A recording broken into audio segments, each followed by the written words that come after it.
Hi guys, আরেকটা নতুন ভিডিওতে তোমাদের সবাইকে ওয়েলকাম গাইস। আমি সুনীল আর তোমরা দেখতেছো সেলফ স্টাডি উইথ সুনীল।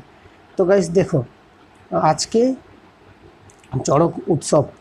আজকে জানো, আজকে সারা পশ্চিমবঙ্গ জুড়ে চড়ক উৎসব পালিত হচ্ছে। চড়ক পূজার জন্য সরকারি সব দপ্তরগুলো সরকারিভাবে আজকে ছুটি।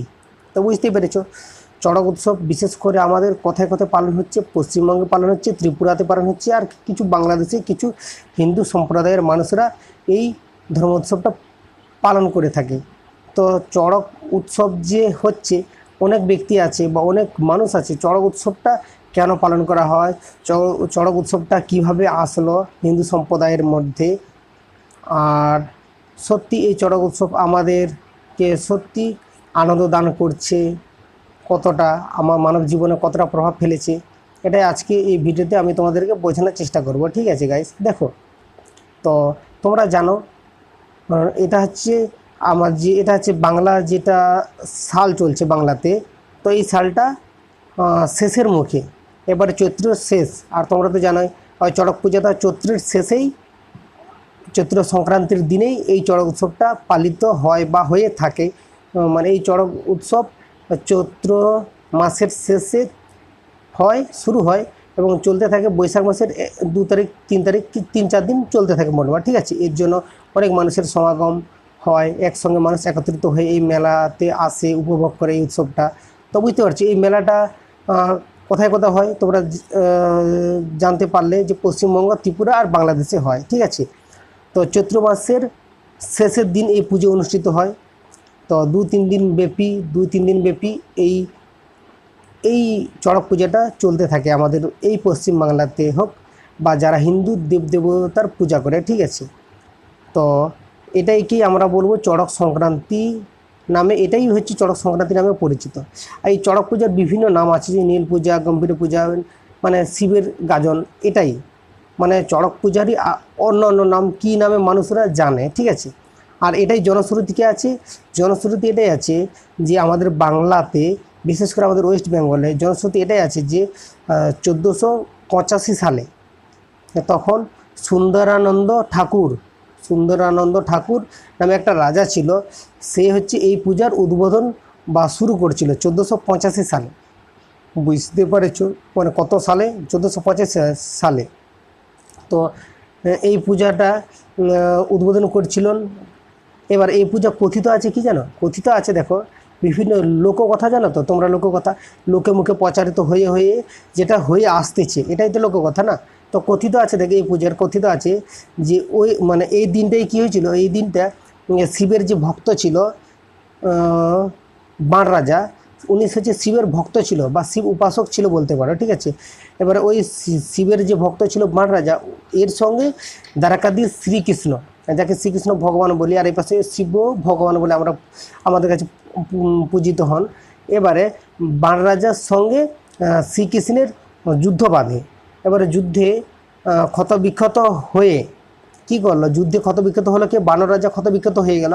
ক্ষতবিক্ষত হয়ে যুদ্ধ লাগলে কি, যুদ্ধ লাগলে রক্তাক্ত অবস্থায় তো একজন না হয় এ, নাই তো সেই শত্রুপক্ষ দুজনের মধ্যে যুদ্ধ লাগা মানে হয় এ আহত হবে, না তো সেও আহত হবে, কিংবা দুজনে আহত হতে পারে। এবারে আহত হয়ে যাওয়ার পর সে কী করলো, সে শিবের আরাধনা করতে থাকলো ওই অবস্থায়, মানে রক্তাক্ত অবস্থায় শিবকে আরাধনা করলো, ক্ষত বিক্ষত হয়ে শিবের পূজা করতে লাগলো, ভক্তিমূলক গান করতেছে, পূজা করতেছে, এভাবে শিবকে প্রসন্ন করলো।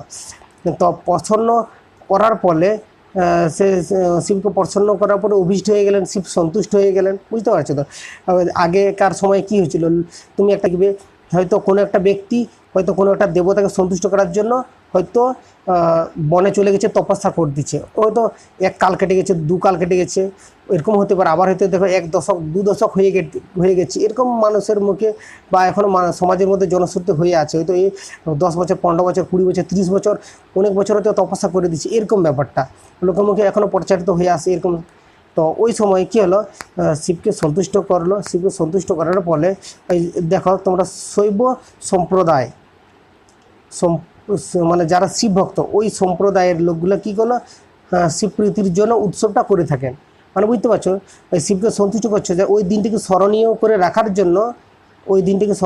রাখার জন্য, ওই যে বললাম না 1485 খ্রিস্টাব্দের কোনো একটা দিন থেকে তারপর থেকে পুজো হয়ে আসছে। ওই শিবকে যে সন্তুষ্ট করেছিল, ওই সন্তুষ্ট করার জন্য ওই দিনটা থেকে যে শিব পূজা হয়। এর আগে কিন্তু মানে নীল পূজাটা হয়ে যায়, ঠিক আছে। তো চড়ক পূজাটা কীভাবে হলো বুঝতে পারছো। এবারে এখানে একটা ইম্পর্ট্যান্ট একটা ফ্যাক্ট আছে যে চড়ক পূজা তো হলো, ধরো চড়ক পূজা তো হচ্ছে, ধরো এখনও হচ্ছে। আমাদের বাংলাতে অনেক মানুষ এখন চড়ক পূজাতে অংশগ্রহণ করছে, চড়ক পূজা মানে সমাজের মধ্যে দেখা দিচ্ছে। এই পূজাটা ব্রিটিশ সরকার কিন্তু এসে রদ করে দিয়েছিল। কারণ রদ করে দিয়েছিল এই কারণে যে এখানে এসে দেখলো চড়ক পুজো যে হয়, যে ব্যক্তিরা এখানে পুজোতে অংশগ্রহণ করে বা যারা ভক্তি মানে 2-3 দিন উপসে থেকে বা বারে থেকে যা পূজার প্রতি যে ওরা নিজেকে ঠিক রাখে, যে আমি ধরো পূজা আছে 3-4 দিন ধরে উপসে থাকবো, না খেয়ে ফলমূল খেয়ে থাকবো, বাইরে থাকলো, তারপরে পূজা করতে গেল। তো ওই মানে যেরকম তোমাদেরকে বললাম যে জনশ্রুতি আছে বা কীভাবে শ্রীকৃষ্ণের সঙ্গে বাণরাজের যুদ্ধ হয়েছিল, এরকম ক্ষতবিক্ষত অবস্থায় এই যে আঘাত সহ্য করে যে পূজা, এরকমই মানুষের এতটাই তারা বিশ্বাস করে ফেলছে যে ব্রিটিশরা এই জন্য বন্ধ করেছিল কিছু জন্য, এই জন্য। আর এইটাই ব্রিটিশ সরকার যখন দেখলো একটা ব্যক্তিকে হয়তো জিভ ফুরানো হচ্ছে, পিঠে ফুরানো হচ্ছে, হাত মানে তারপরে হয়তো আগুনের উপর দিয়ে হাঁটানো হচ্ছে, তারপরে আর একটা জিনিস ওরা দেখলো মানে চড়ক কাঠে ওদেরকে ঝুলানো হচ্ছে, মানে কোনো রকম চুলে ঝুলানো হচ্ছে, হয়তো কানে ফুরানো হচ্ছে, মানে জিভে, পিঠে, পেটে, যেখানে ইচ্ছা সেখানে আরও ছুরি থাকবে, ছুরির উপরে লাম্বা করানো হচ্ছে, মানে বিভিন্ন রকম।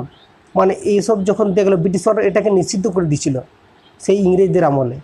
বাট নিষিদ্ধ করলেও এখনও মানুষের মধ্যে এটা বয়ে আসছে। যেরকম জানো তো কোনো একটা সভ্যতা সংস্কৃতি যে যে এটা হচ্ছে বাংলার সংস্কৃতি, বাংলা সংস্কৃতি হয়ে আসছে পরম্পরায়, আর এখনও পর্যন্ত মানুষ করে আসতেছে, এখনও পর্যন্ত আমরা দেখতে পাচ্ছি। এর জন্য আজকের মতো বিশেষ দিনে সারা পশ্চিমবঙ্গ জুড়ে, সারা ত্রিপুরা জুড়ে, সারা বাংলাদেশ জুড়ে যেখানে যেখানে বাঙালি হিন্দুগুলো আছে, যারা যারা আমার হিন্দু সম্প্রদায়ভুক্ত, ওরা সবাই এই অনুষ্ঠানটিকে খুব যত্ন সহকারে বলতে পারো, খুব আনন্দ সহকারে বলতে পারো পালন করতেছে। খুবই আমাদের কাছে একটা শিক্ষণীয় এইটা।